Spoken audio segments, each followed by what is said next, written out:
Legenda Gunung Bromo, janji sang raja kepada anak-anaknya. Gunung Bromo, salah satu gunung berapi yang paling terkenal di Indonesia, tidak hanya dikenal karena keindahan alamnya, tetapi juga karena cerita rakyat yang mengisahkan asal-usulnya.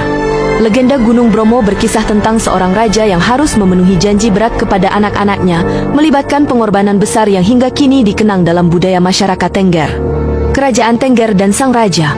Dahulu kala, di wilayah yang kini dikenal sebagai kawasan Tengger, berdiri sebuah kerajaan kecil yang makmur.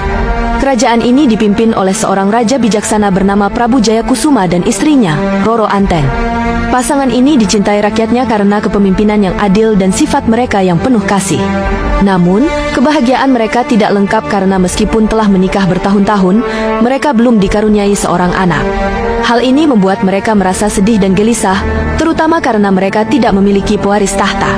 Doa dan permohonan kepada dewa.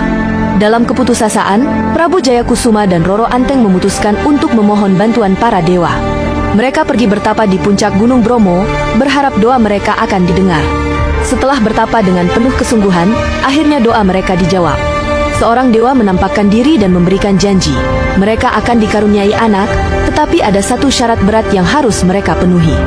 Kalian akan memiliki 25 anak, tetapi anak bungsu kalian harus dipersembahkan kepada Gunung Bromo sebagai tanda pengabdian dan penghormatan kepada kami. Pasangan itu setuju dengan syarat tersebut, meskipun hati mereka penuh keraguan. Dalam kebahagiaan mereka, janji kepada sang dewa terlupakan seiring waktu. Kehidupan bahagia dan janji yang dilupakan.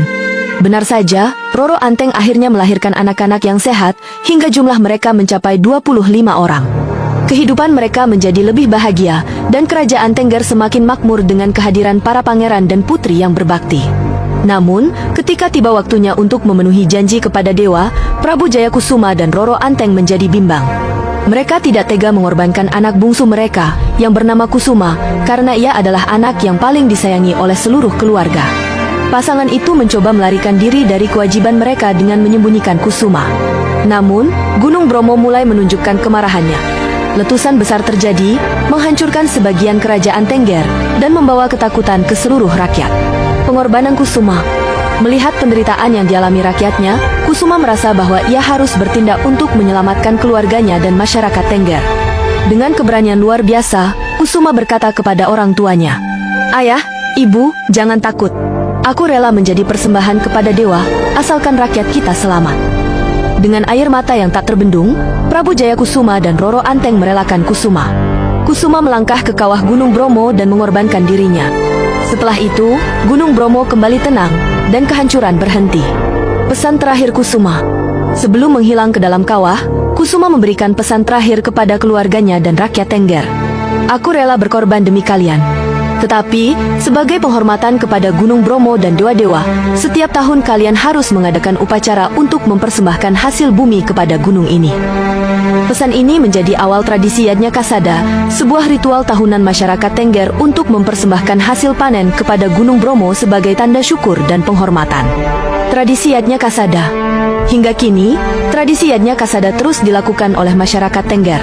Setiap tahun, mereka mendaki Gunung Bromo membawa hasil bumi seperti buah, sayuran, dan ternak untuk dilemparkan ke dalam kawah. Ritual ini dilakukan sebagai ungkapan syukur kepada Tuhan dan penghormatan kepada pengorbanan Kusuma. Bagi masyarakat Tengger, tradisi ini bukan hanya sekadar ritual keagamaan, tetapi juga cara untuk menjaga hubungan harmonis antara manusia, alam, dan leluhur. Makna legenda Gunung Bromo. Legenda Gunung Bromo mengandung pesan moral yang mendalam. Kisah ini mengajarkan tentang pengorbanan, keberanian, dan pentingnya memenuhi janji. Prabu Jayakusuma dan Roro Anteng menghadapi konsekuensi dari kelalaian mereka dalam menepati janji, sementara Kusuma menunjukkan keberanian luar biasa dengan mengorbankan dirinya demi keselamatan banyak orang. Gunung Bromo, dengan segala keindahan dan kekuatan alamnya, menjadi simbol dari kisah ini. Keheningan kawahnya seolah mengingatkan pada pengorbanan Kusuma yang mulia. Gunung Bromo hari ini. Kini, Gunung Bromo tidak hanya menjadi tempat wisata yang memukau dengan panorama matahari terbitnya yang legendaris, tetapi juga tempat sakral bagi masyarakat Tengger. Kawahnya, yang dianggap suci, tetap menjadi pusat ritual Yadnya Kasada setiap tahun. Legenda ini terus hidup dalam budaya dan tradisi masyarakat setempat, menjadikan Gunung Bromo bukan hanya destinasi alam, tetapi juga situs sejarah dan spiritual yang kaya makna.